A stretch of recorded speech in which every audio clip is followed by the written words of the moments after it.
میں محترم پیر حسان حسیب الرحمان صاحب سے کہوں گا، آپ کہتے ہیں آپ کے خلاف پروپیگنڈا، جب آپ خود اعتراف کر رہے ہیں آپ گئے ہیں دعوت قبول کی، تو پھر پروپیگنڈا کا کیا مطلب ہو گیا؟ آپ تو خود تسلیم کر رہے ہیں۔ کب سے دعوت تھی، کب تک رابطے رہے، کب آپ پہنچے؟ آپ کا یہ کہنا کہ اس کے مذہب کا یا اس کے عقیدے کا نہیں پتا ہے، یہ بات تو نہیں مانی جا سکتی۔ جب رابطے تھے، دعوت آئی ہوگی، ملاقاتیں، آپ نے خود تسلیم کر لیا ہے۔ یہ اتنا بڑا الزام اہل سنت پر آپ پر لگ گیا اور آپ اس کو جھوٹا نہیں کہہ رہے؟ آپ اس کو جھوٹا کہیں، سارے اہل سنت آپ کے ساتھ کھڑے ہوں گے، آپ کا دفاع کریں گے، آپ سے دفاع کریں گے۔ آپ اس کو اہمیت ہی نہیں دے رہے۔ آپ کو کہنا ہوگا کہ وہ جھوٹا ہے۔ وہ لاٹ سنگھ سوال کر رہا ہے، لاٹ طارق جواب دے رہا ہے، حکومتی ویب سائٹ پہ موجود ہے، پروپیگنڈے کا کیا مطلب ہے؟ پچھلی مرتبہ زین صاحب نے سوال کیا تھا عیدگاہ شریف کے پیر صاحبان کے بارے میں۔ 21 جولائی کی لکھی ہوئی ایک تحریر 13 اگست کو اپلوڈ کی گئی ہے، منظر عام پر آئی ہے۔ اتنا عرصہ کہاں وہ رہی، کیوں اس کو چھپایا گیا، مگر وہ بھی وضاحت ادھوری۔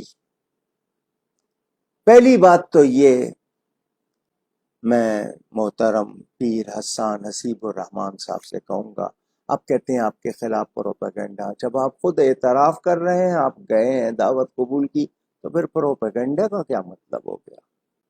آپ تو خود تسلیم کر رہے ہیں۔ کب سے دعوت تھی، کب تک رابطے رہے، کب آپ پہنچے؟ آپ کا یہ کہنا کہ اس کے مذہب کا یا اس کے عقیدے کا نہیں پتا ہے، یہ بات تو نہیں مانی جا سکتی۔ جب رابطے تھے، دعوت آئی ہوگی، ملاقاتیں، آپ نے خود تسلیم کر لیا ہے، تو پھر پتا تو ہے کہ وہ کس عقیدے کا ہے، جس کو لاٹ طارق کہتے ہیں۔ وہ جو پرانی کہاوت ہے نا کہ کنویں میں جانور گر گیا تو فتویٰ پوچھا تو مفتی صاحب نے کہا اتنا پانی نکالو تو کنواں پاک ہو جائے گا۔ وہ پانی نکالا، بدبو نہ گئی، تو مفتی صاحب نے پوچھا کہ پہلے وہ جانور نکالا یا نہیں؟ کہنے لگے جی جانور تو نہیں نکالا۔ آپ بھی کچھ اسی طرح کرتے نظر آ رہے ہیں، پانی نکال رہے ہیں، جانور نہیں نکال رہے۔ کیوں؟ کتنا بڑا الزام لگایا ہے لاٹ سنگھ اور لاٹ طارق کی گفتگو نے، جو ان کی سرکاری ویب سائٹ پر، حکومتی ویب سائٹ پر موجود ہے، کہ جی آپ وہی کریں گے، آپ کی ان کے ساتھ معاہدہ ہوا ہے، آپ متفق ہوئے ہیں۔ یہ اتنا بڑا الزام اہل سنت پر آپ پر لگ گیا اور آپ اس کو جھوٹا نہیں کہہ رہے؟ آپ اس کو جھوٹا کہیں، سارے اہل سنت آپ کے ساتھ کھڑے ہوں گے، آپ کا دفاع کریں گے، آپ سے دفاع کریں گے۔ آپ اس کو اہمیت ہی نہیں دے رہے۔ آپ کو کہنا ہوگا کہ وہ جھوٹا ہے۔ وہ لاٹ سنگھ سوال کر رہا ہے، لاٹ طارق جواب دے رہا ہے، حکومتی ویب سائٹ پہ موجود ہے، پروپیگنڈے کا کیا مطلب ہے؟ آپ کھلم کھلا الفاظ میں اس کو کہیں کہ تو جھوٹ ہے یہ۔ اگر آپ اس کو جھوٹا نہیں کہتے، آپ کی یہ ساری وضاحتیں ادھوری رہیں گی، آپ بری الذمہ نہیں ہو سکتے۔ آپ کا تعلق، اور پھر اب تو برطانیہ میں سب کے منہ پر آ گیا ہے کہ کتنے ملین پاؤنڈ دیے گئے ہیں۔ برمنگم میں کوئی عیدگاہ آپ کا سینٹر مرکز بنا ہے، وہ 2 ملین یا کتنے ملین پاؤنڈ کا خریدا گیا ہے۔ یہ خبریں لوگوں کی ہیں۔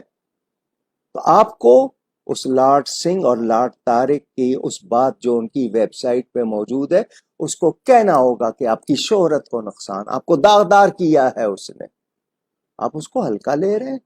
آپ کو کہنا ہوگا، اگر آپ کے نزدیک واقعی ایمان کی اہمیت ہے تو یہ کہنا ہوگا، تب آپ بری الذمہ ہوں گے۔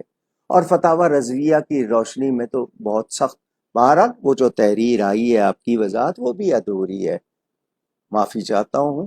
فتاوی رضویہ کے مطابق نہیں، جانے کا حکم کیا، دعوت قبول کرنے کا حکم کیا، اور جو چیز جس طرح کرنی چاہیے آپ نے اس طرح نہیں کیے۔ ہم آپ کو بچانا چاہتے ہیں، لیکن کب؟ جب آپ یہ اعتراف کریں اور کہیں اس کو کہ اس نے جھوٹ کہا ہے، آپ کو الزام لگایا ہے، آپ کی شہرت کو نقصان پہنچایا ہے، آپ یہ بات کہیں۔ آپ نہیں کہہ رہے تو پھر پس پردہ کچھ تو ہے نا جو آپ چھپا رہے ہیں۔ کوئی بات تو ہے نا، پھر آپ کی براعت کیسے ہوگی؟ ہم تو چاہتے ہیں اتنی بڑی درگاہ، آپ اس کے اتنے ذمہ دار فرد، ہم آپ کا تحفظ چاہتے ہیں، لیکن جس طرح ہونا چاہیے اس طرح ہوگا۔ توجہ فرمائیے اور ہمت کر کے اس لاٹ طارق کے لیے کہیے کہ اس نے آپ کی شہرت کو نقصان پہنچایا، وہ جھوٹ بولتا ہے، آپ اتنے لفظ کہیں۔ اور اگر یہ ڈر ہے کہ نہیں ایسا کہنے سے آپ کے کوئی ویزے رک جائیں گے یا کچھ مسئلہ، تو پھر ایمان کی اہمیت کیا ہوئی؟ پھر وہ سوچنا ہوگا۔ اور اگر یہ کہ نہیں اس کے بعد وہ اس کے پاس آپ کے بارے میں کوئی ثبوت ہو، وہ منظر عام پر آ جائیں گے، تو پھر بات تو وہیں رہے گی۔ تو اس کا حل جو صحیح ہے پوری طرح وہ نکالیے۔ یہ جو آپ کے کچھ صفحات آئے ہیں، یہ اس کو آپ کو بری ذمہ نہیں کر رہے، اور ہم آپ کو بچانا چاہتے ہیں۔ آپ کھڑے ہوں، اہل سنت آپ کا ساتھ دیں گے۔ اور پھر امتناع قادیانیت کے بارے میں جو آپ کا کردار ہونا چاہیے وہ بھی سامنے آئے، کیونکہ اگر آپ، وہ تو آپ نے عقیدے کے بارے میں بات کی ہے نا، آپ باقی بات بھی پھر اس کا ثبوت دیجئے، اس کو کردار کو پیش کیجئے۔ اللہ کرے کہ آپ ایسا کریں اور یہ معاملہ کلیئر ہو سکے۔